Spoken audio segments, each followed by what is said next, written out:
Hi, Mikel. Hello. After the game on Saturday, David Luiz was talking quite honestly about the criticism that he's had earlier this season and how he's bounced back from it. But collectively, too, these players have had a lot of criticism at times, both from supporters and sometimes from us as well. Um, do you think they're proving people wrong?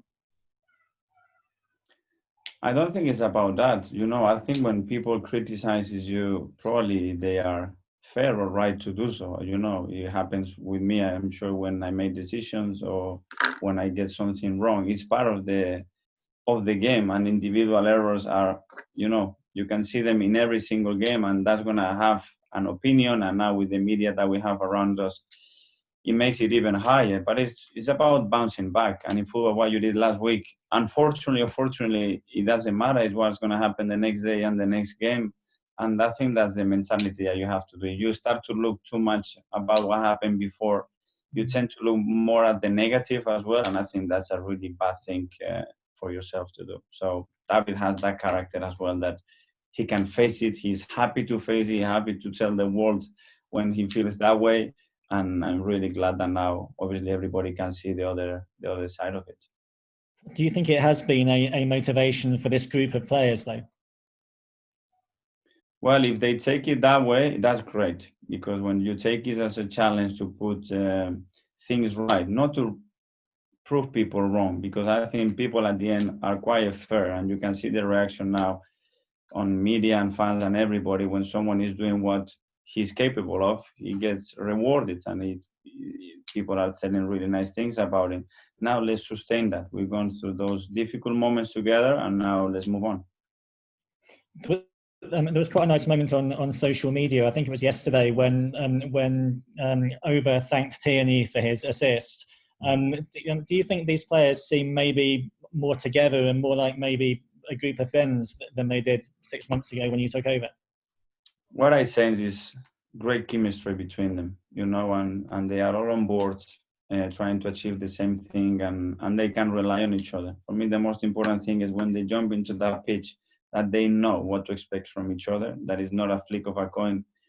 With a few players, that you can expect certain things that he's going to do and he must do in every action, and hopefully we are building that credibility amongst ourselves. I mean, they've been through a lot, haven't they? I mean, we've talked about it before, the different things which have happened this season. But do you think those things have brought them closer together? And are we seeing the impact of that now? Hopefully, yes, but obviously the demands of a massive football club are always huge. And when you don't achieve things, frustration is related to that, and it has to be, because you get disappointed and you want to change things, and you can see some that you are not capable of doing it. But if we are all together like this, it will take a little bit of time, I'm sure of it, but we will get very close to it pretty quick. And just one more from me. These days, I guess it's quite hard to go out and celebrate a big win like that, go to a restaurant or something. And I know normally, maybe when you were captain or something, maybe you'd have organised something or whatever. Um, how do you keep up the sort of social bonding element at the moment in this coronavirus time? No, you cannot do that at the moment, I'm afraid, and you have to keep it very short if you do anything. And as well, the schedule that we had doesn't allow you, to relax and throw the recovery process through the window.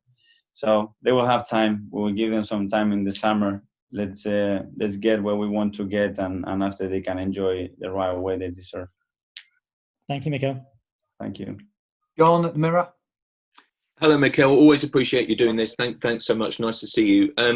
Listen, I think everyone can appreciate the inroads that you're making at the club and as a coach, but also, I guess, equally that things won't change overnight and it's going to be a process. But one of the notable things is in the last couple of games, through this period since we've started again, is the mentality of the group. They really seem to have changed. They put their lives on the line to defend the goal. How long a process, how difficult a process is it to change that DNA, to change that mentality, to defend so solidly as a group? Well, I try to convince them that without that we cannot compete with the top teams at the moment, because there are other areas that we have to improve a lot. But if we are willing to do that and we do it throughout the game that we're going to give ourselves a big chance, because we have big moments in every game where we have enough players to make the difference for us, you know. And the fact of the trick here is if they really enjoy doing that, you know, if they do it because we have to push them all the time to do it, for me, it's not the right way, and we're not going to accomplish it long term. If they start to enjoy doing it together, they feel proud of it, they can see the results, and they can sense that unity and that togetherness, that is powerful. And hopefully we can do that. You probably heard the accusations when you were a player, when you were captain of the club. You know, Arsenal have a soft centre, Arsenal are not good enough, strong enough defensively. How much of a goal was to change that and change that perception of the club and the squad? Well, it's one of the basics that we have to be one of the best at doing it. And that criticism sometimes is fair, sometimes it's not.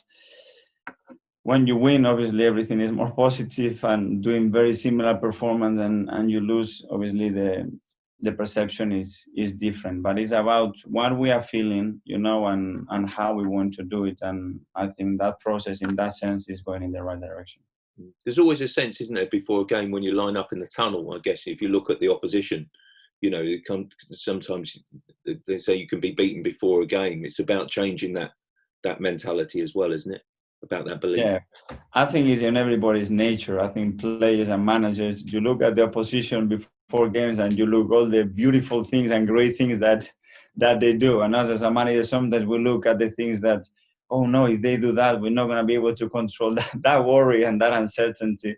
I think it's always there. But that's why for me it's so important that at least if you know that the people around you are going to be doing, and you have zero doubts about how they can do that together, that gives you a lot of security before going into the game. Do you feel confident that you're well on the way to doing that, you know, to changing that mentality, to give the players the strength? I love that comment about you saying that, you know, when you were asked about being nervous about playing out from the back, no, you're nervous about playing long, but you're just instilling that whole mentality, that whole different ethos in the group. Yes, but that as well takes some time and training as well. And training is not one of the things that we had the most since I arrived with the schedule that we had through December, January, February, and then with the lockdown. But we will improve on those areas as well, and we'll be more comfortable and better and sure. And how far and how quickly, obviously, is the question in every process. But I will do my best to do it as quick as possible. Thanks so much, Mikel. Good luck tomorrow. Thank you.